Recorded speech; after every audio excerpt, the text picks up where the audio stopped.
저는 63세 전업주부 김정혜입니다. 은퇴한 남편과 주말 부부로 지내며 혼자 있는 시간이 많아졌습니다.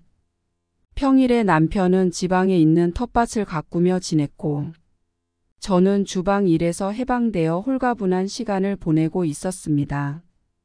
그동안 부엌을 책임져 온 날들이 그리워질 줄 알았지만 이젠 간단하게 끼니를 해결하는 삶에 익숙해졌고 나름의 여유를 즐기고 있었습니다. 그러나 그 평화는 오래가지 않았습니다. 제 아들은 나이 차이가 꽤 나는 연상의 여자와 결혼을 했습니다.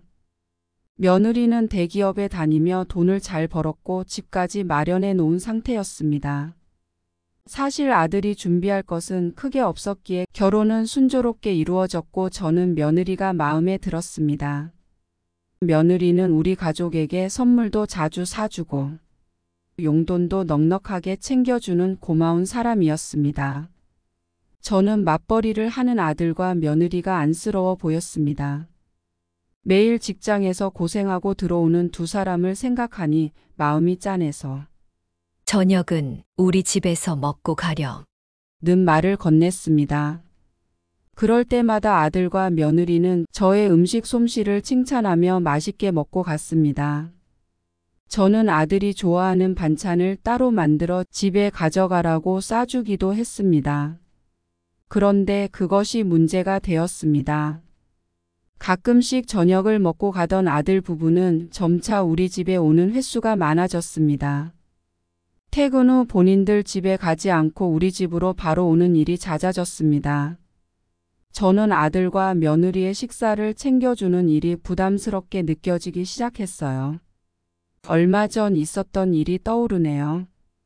그날은 마트에서 장을 보고 돌아온 길이었어요. 이미 고기며 채소며 필요한 재료를 다 사왔고 냉장고에 차곡차곡 넣어두었죠. 그런데 저녁 준비를 하려고 마음먹고 있었을 때 아들한테서 전화가 왔습니다. 엄마, 오늘 저녁 뭐 먹어? 오늘은 간단하게 고기 구워 먹으려고. 아, 그런데 애지가 아귀찜이 먹고 싶대. 엄마, 아귀찜 해주면 안 될까? 아귀찜? 그런데 아귀는 안 사왔는데. 아귀찜 하려면 또 나가서 재료 사와야 해. 오늘은 그냥 고기 구워 먹으면 안 될까? 에이, 엄마, 장 보는 거 그렇게 어렵지 않잖아. 빨리 마트 가서 아귀 좀 사와. 우리 집 근처 마트에 아귀 파는 거 봤어. 그 말을 듣고 순간 할 말을 잃었어요. 이미 장을 보고 왔고 다시 마트에 가는 일은 다리 아픈 저에게는 부담되는 일이었거든요. 요즘 체력도 예전 같지 않아서 한번 외출하고 나면 몸이 금세 피곤해졌어요.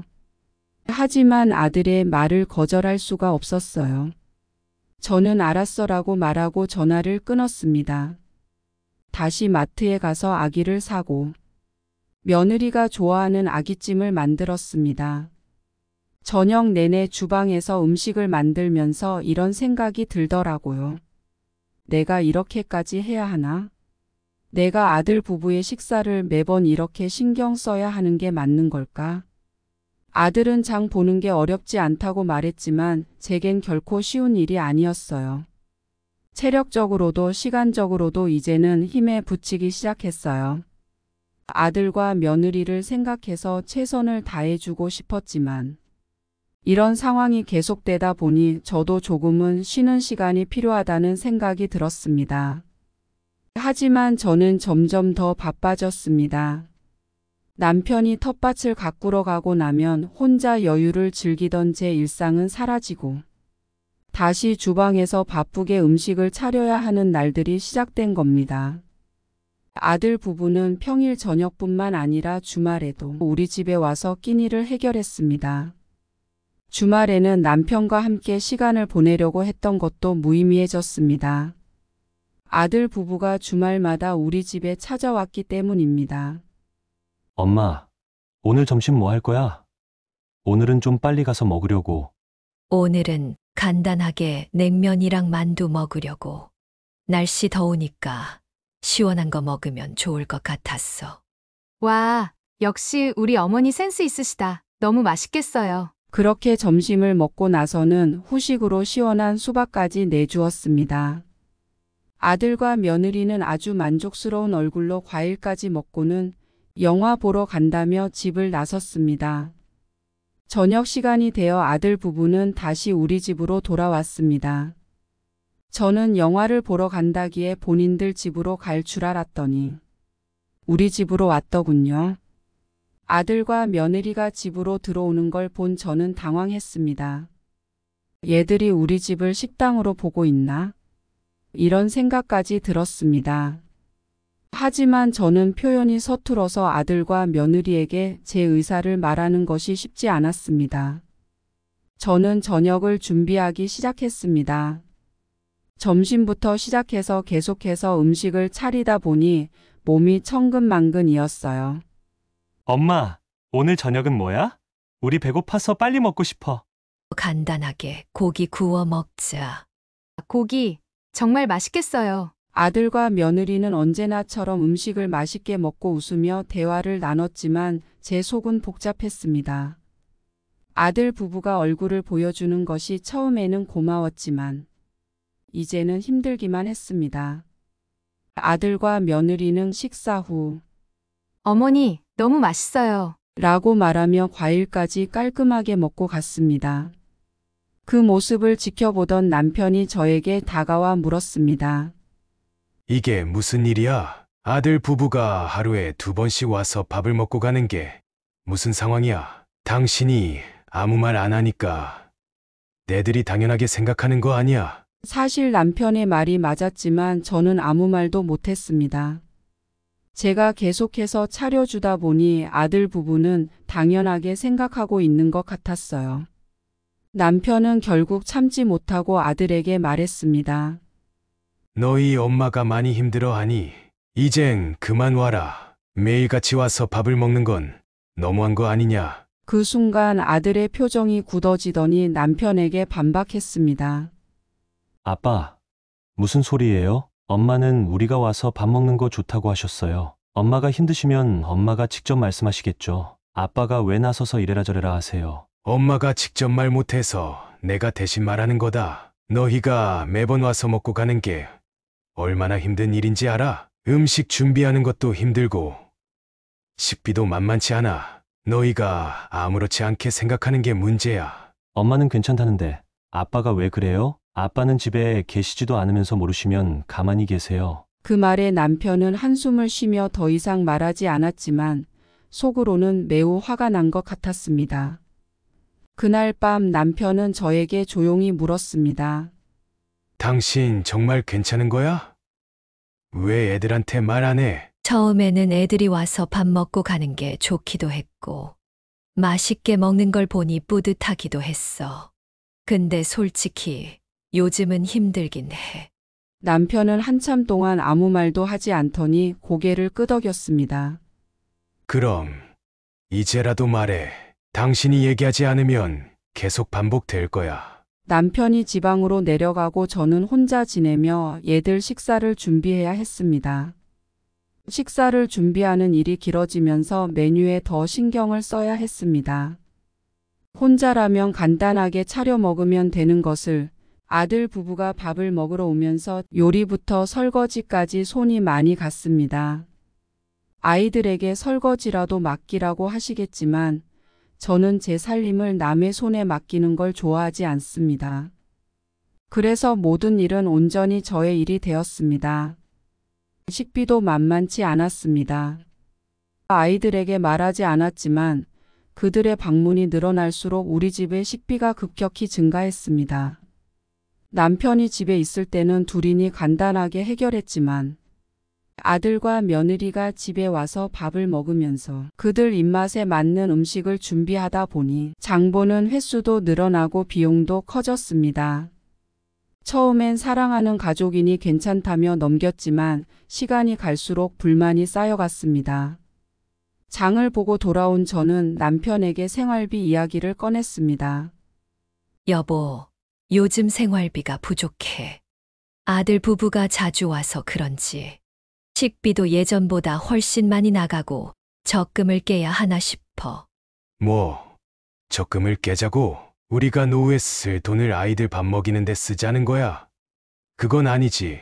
남편의 얼굴이 굳어지더니 단호하게 말했습니다.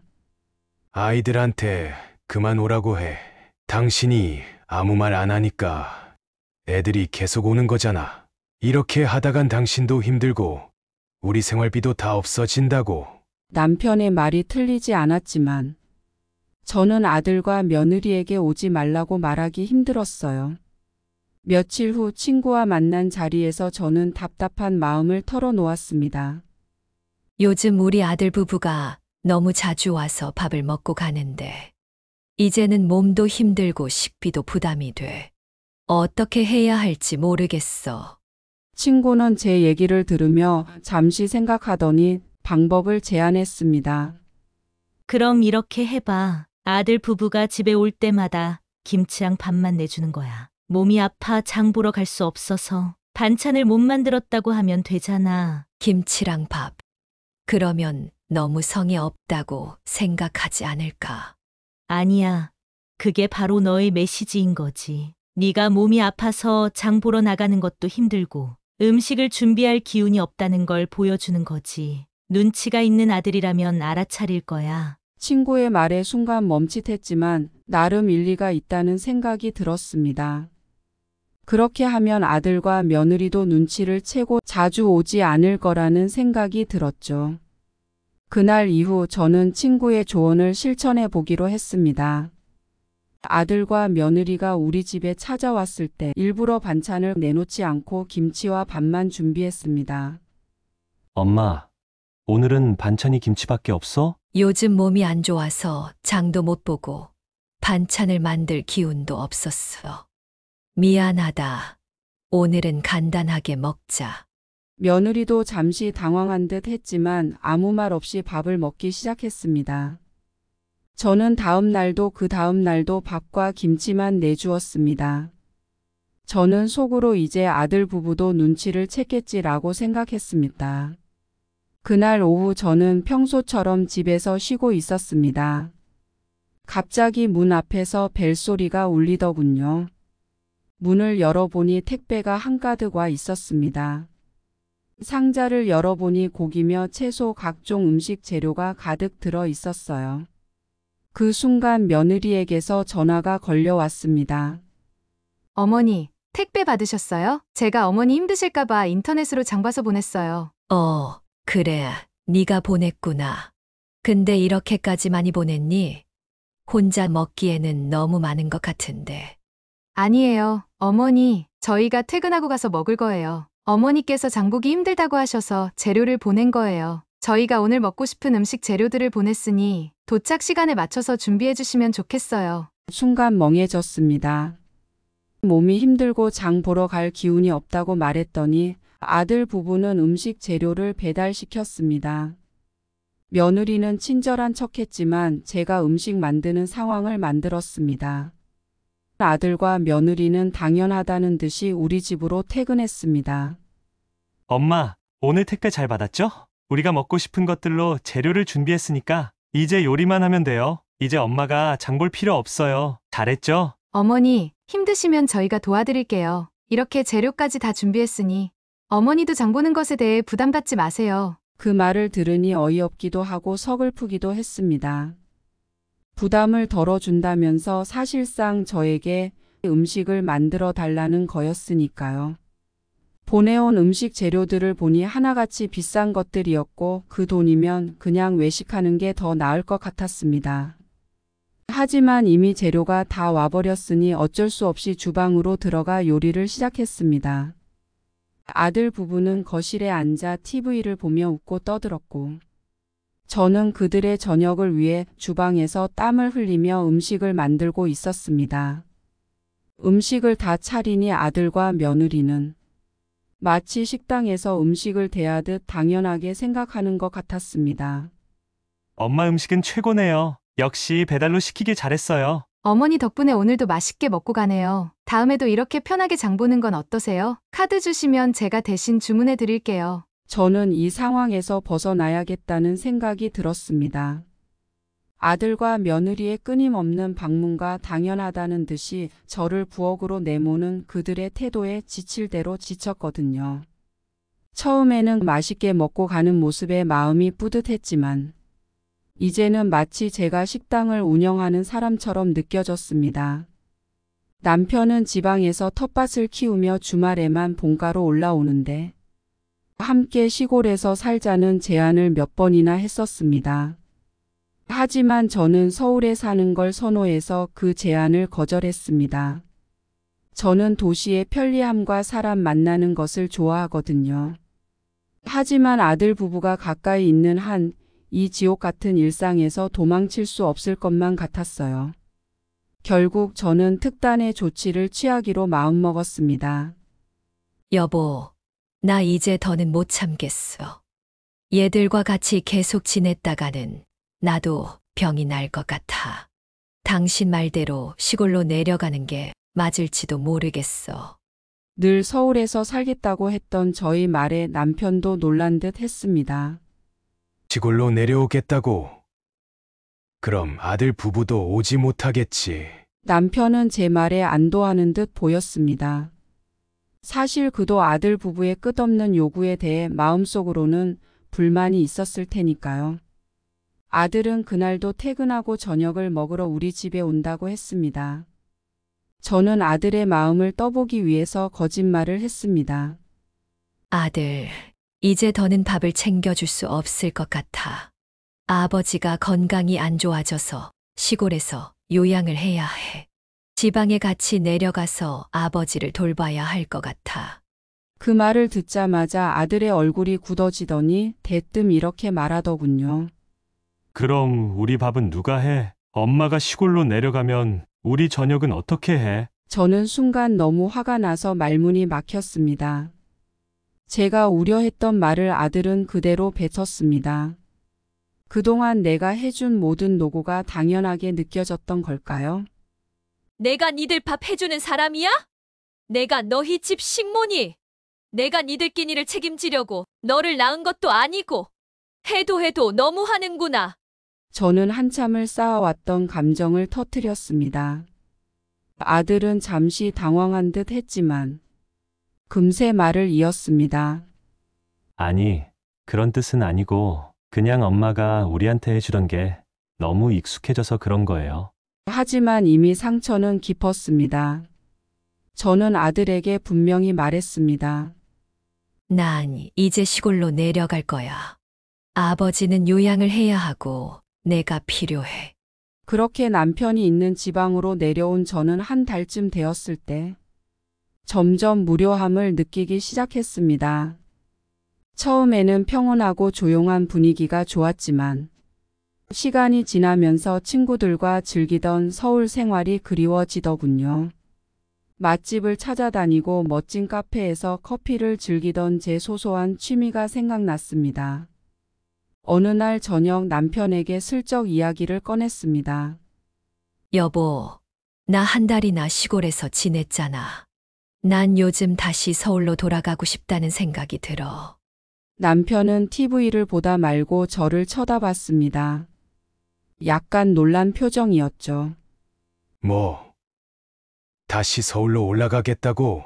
여기서 지낸 지 얼마 되지도 않았는데 벌써 지겨운 거야? 시골 생활도 나쁘진 않은데 내가 좋아하던 것들을 못하니까 좀 답답하네.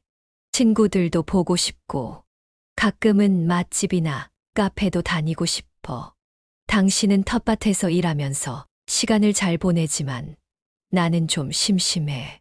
남편은 잠시 고민하더니 고개를 끄덕였습니다.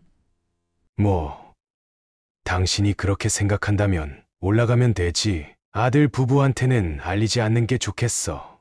다시 와서 밥 해달라고 할 테니까. 저는 남편의 말에 동의했습니다. 아들 부부가 제가 다시 본가로 돌아온 걸 알면 예전처럼 집으로 들락거릴 게 뻔했으니까요.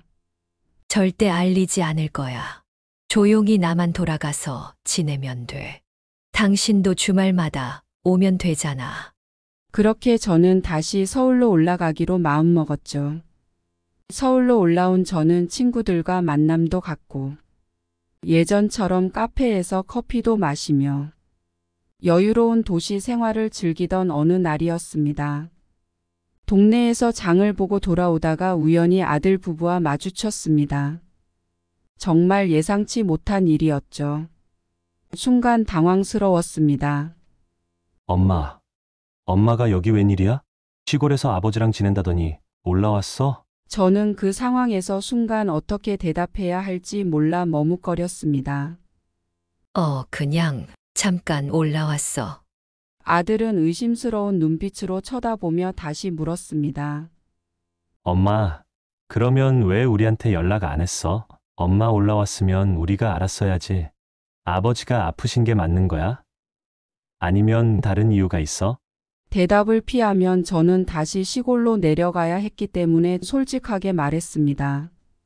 너희한테 말 안 한 이유는 더는 니들에게 밥 해주기 싫었기 때문이야. 시골로 내려간 것도 니들 피해서 간 거였어. 아들은 순간 당황한 얼굴로 저를 바라보았습니다. 뭐라고? 엄마가 우리 때문에 도망친 거야? 그럼 아버지 아프신 것도 거짓말이었던 거야? 아버지가 많이 힘들어 하시는 건 맞지만 솔직히 너희가 우리 집에 와서 나를 식모처럼 대했잖아. 처음에 밥 해주고 반찬 싸줬던 건 내가 좋아서 했지만 이제는 더 이상 힘들어서 못하겠어.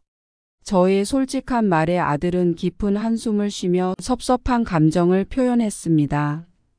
엄마 힘들면 얘기를 하면 되지. 거짓말까지 해야 했어? 엄마가 좋아서 밥 해준 거잖아. 저도 그 말에 마음이 아프긴 했습니다. 하지만 그동안 쌓여왔던 감정들을 다 풀지 않고는 안 될 것 같았습니다. 그래, 내가 처음에는 기뻐서 했던 게 맞아. 하지만 이제 나도 늙어서 힘들어. 너희가 눈치를 채고 그만 오기를 바랬는데 너희는 그러지 않았어. 엄마 그걸 변명이라고 해? 그까짓 밥이 뭐라고 거짓말까지 하는 거야? 그래, 너 말 잘했다. 그까짓 밥 너희가 해먹으면 큰일 나니? 늙은 엄마 괴롭혀야겠니?